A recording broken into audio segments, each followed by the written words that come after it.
नमस्कार. रामकृष्ण हरी मंडळी, श्री स्वामी समर्थ. आता 13 तारखेला वार गुरुवार होळी येत आहे. तर या होळीच्या दिवशी आपल्याला काही उपाय करायचे आहेत. हे उपाय का करावे, कसे करावे, कोणी करावे, सविस्तर माहिती मी व्हिडिओमध्ये तुम्हाला देत आहे. व्हिडिओ शेवटपर्यंत नक्की बघा आणि जे कोणते ताई दादा व्हिडिओ बघत आहेत त्यांचा दिवस आनंदात जाओ. स्वामी महाराज तुमच्या सगळ्या चांगल्या इच्छा लवकरच पूर्ण करोत ही त्यांच्या चरणी प्रार्थना करते. बघा, होळी दिवशी आपण जे काही उपाय करणार आहेत ते उपाय आपल्याला फक्त वर्षातून एकदाच करता येतात. आणि बघा, त्या दिवशी आपण जे उपाय, उपासना, सेवा करतो त्याचे आपल्याला कितीतरी पटीने फळ मिळत असते. त्यामुळे हे उपाय तुम्ही नक्की करून बघा. काय करायचं आहे तुम्हाला, होळीच्या दिवशी घरातील प्रत्येक व्यक्तीने होळी पेटवल्यावर गाईचे तूप, 11 लवंग, 7 बत्तासे आणि 5 विड्याची पाने, गोटा खोबरे म्हणजे नारळ, पुरणपोळी, वरण भाताचा नैवेद्य असे सर्व घेऊन होळीची पूजा करावी. मनोभावे प्रार्थना करावी. 11 प्रदक्षिणा माराव्यात. नंतर गोटा खोबरे, नारळ, तूप व्हावे. नैवेद्य दाखवताना प्रार्थना करावी. यामुळे आपल्या घरात सुख समृद्धी वाढते, कष्ट दूर होते आणि तुमच्या ज्या कोणत्या इच्छा आहेत त्या पूर्ण होतात. होळिका मातेचं दर्शन घेऊन तुमच्या ज्या कोणत्या इच्छा आहेत त्या मागायच्या आहेत आणि तुमच्या घरात सुख समृद्धी ऐश्वर्य तुमची भरभराटी व्हावी अशी प्रार्थना करायची आहे.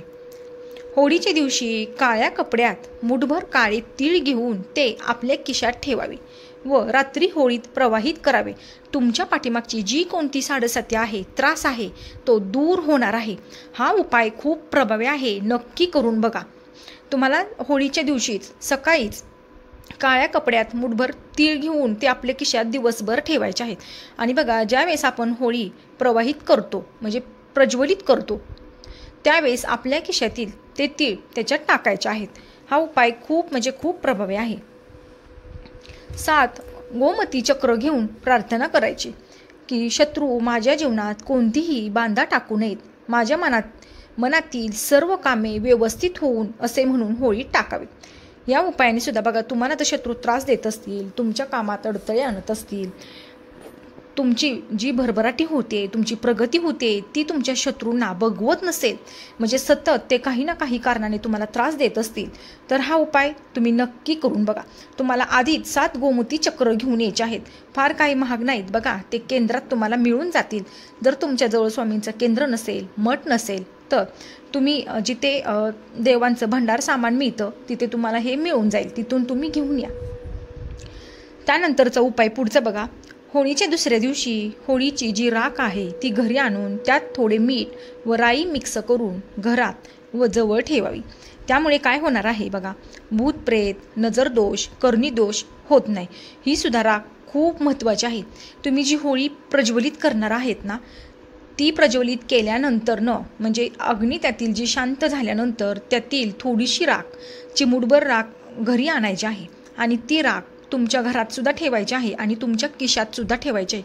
काही लोकांना बघा लगेच नजर लागते बघा, म्हणजे नजरदोष, कर्णीदोष, भूतप्रेत असं जर तुम्हाला सतत जर अशा या गोष्टींचा त्रास होत असेल तर ही चिमूटभर राख सतत तुमच्या खिशात ठेवा. याने सर्व दोष निघून जातील. त्यानंतर उपाय पुढचा बघा. होळीच्या दिवसापासून बघा रोज 40 दिवसापर्यंत बजरंग बाणाचे रोज 3 पाठ करावेत. याने तुमच्या ज्या कोणत्या मनोकामना आहेत त्या पूर्ण होणार आहेत.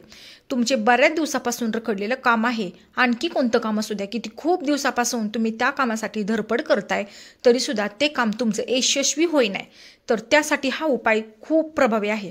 बघा, हा उपाय आपल्याला वर्षातून एकदाच करता येतो, त्यामुळे नक्की करून बघा. 40 दिवस फक्त तुम्हाला ही सेवा करायची आहे. ती सेवा काय बघा, बजरंग बाणाचे रोज 3 पाठ करायचे आहेत. याने तुमच्या मनातल्या सर्व मनोकामना, तुमच्या इच्छा पूर्ण होणार आहेत. त्यानंतर उपाय पुढचा. होळीच्या दिवशी संध्याकाळी शंकरांना 21 गोमती चक्र व्हावेत. याने काय होणार आहे, व्यापार नोकरीमध्ये तुमची उन्नती होणार आहे, तुमची भरभराटी होणार आहे. बघा, आता बऱ्याच लोकांचे व्यापार आहेत, व्यवसाय आहेत, दुकानं आहेत किंवा आणखी कशाचे स्टॉल आहेत, तर त्यात त्यांना म्हणावं असं यश मिळत नाही. ते दिवसभर कष्ट करतात तरीही त्यांना यश मिळतच नाही. अशा लोकांनी काय करायचं आहे, हा उपाय नक्की करा. फक्त 21 गोमती चक्र घ्यायचं आहे आणि सायंकाळच्या वेळी शंकरांना ते अर्पण करायचं आहे. त्यामुळे तुमच्या व्यापारात, उद्योगधंद्यात, व्यवसायात भरभराटी होणार आहे. त्यानंतर उपाय पुढचा बघा. नवग्रह दोष जाण्यासाठी होळीची राख घेऊन ती अंगाला लावून स्नान करावे व शिवलिंगास भस्म म्हणून लावावे. गोरगरिबास पुरणपोळी खाऊ घालावी. घरी चौमुखी दिवा लावावा. सर्व देवांची पूजा करावी. यामुळे बांधा निवारण होते. म्हणजे बघा, ज्या लोकांना नवग्रहाचे दोष आहेत तर ते दोष जाण्यासाठी हा सुद्धा उपाय खूप प्रभावी आहे. हा उपाय नक्की करून बघा. त्यानंतर उपाय पुढचा. ज्यांना राहूचा दोष आहे अशा लोकांना काय करायचं आहे. एक नारळाचा गोट घेऊन त्यात गोड तेल भरून थोडं गूळ टाकायचं आहे व तो नारळ आपल्या अंगावरून 7 वेळा उतरून होळीत टाकायचा आहे. त्यामुळे वर्षभर राहूचा त्रास, दोष निघून जाणार आहे आणि तुमची सर्व अडलेली कामे मार्गी लागणार आहे. तुमच्या पाठीमागची जी कोणती साडेसाती आहे ती सुद्धा निघून जाणार आहे. आता नारळ बघा, वाळलेला नारळ जो गोठा असतो त्यात तुम्हाला थोडासा गूळ भरायचा आहे आणि आपल्या अंगावरून तो 7 वेळा उतरून होळीत तो टाकायचा आहे. याने राहूचा त्रास तर जाणारच आहे, त्याचबरोबर तुमची जी कोणती अडलेली कामे आहेत ती कामे तुमची पूर्ण होणार आहे. तुमच्या पाठीमागची जी साडेसाती आहे ती निघून जाणार आहे. उपाय पुढचा. तुमची बघा, जर नेहमीच धनहानी होत असेल, पैसा टिकत नसेल तर होळीच्या दिवशी सकाळी मुख्य दरवाजावर गुलाल टाका व द्युमुखी दिवा लावा. त्या दिव्यात तुम्हाला 11 ओळी टाकायच्या आहेत. यावेळी प्रार्थना करायची आहे आणि जेव्हा दिवा विझेल तेव्हा संध्याकाळी तो दिवा होळीच्या अग्नीत टाकायचा आहे. ही क्रिया तुम्हाला श्रद्धेने करायची आहे. बघा, आता काही लोकांची सततच पैशाची हानी होत असते, म्हणजे धनहानी होत असते. कुठं दवाखाना, कुठं अजून घरातली काही कामे किंवा सतत कशात तरी ते फसत असतात आणि त्यांचा पैसा असाच वायपट निघून जात असतो. अशा लोकांनी हा उपाय नक्की करायचा आहे. त्यानंतर उपाय पुढचा. ज्या लोकांची सतत दुर्घटना, संकटे फार येत असतील तर त्यांनी काय करायचं आहे. होळीच्या दिवशी 5 लाल गुंजा, 5 काळ्या गुंजा व 1 नारळ घेऊन होळीला 11 प्रदक्षिणा मारायच्या आहेत. त्यानंतर या सर्व गुंजा व नारळ होळीला पाठ दाखवून डोक्यावरून होळीत टाकायचे आहेत. याने तुमच्या पाठीमागची दुर्घटना, संकटे दूर होणार आहेत. बघा, आता काही लोकांचे सतत छोटमोठे अपघात होत असतात, त्याला काही कारणही नसतं. पहिली जखम झालेली भरून निघण्याच्या आत दुसरी जखम होत असते. सततचे छोटे मोठे अपघात होत राहतात. सतत संकटे येत राहतात. एका संकटीला आपण सामोरे असतो, दुसरं संकट तयार असतं. तर हा उपाय तुम्ही नक्की करून बघा. हा सुद्धा खूप प्रभावी आहे.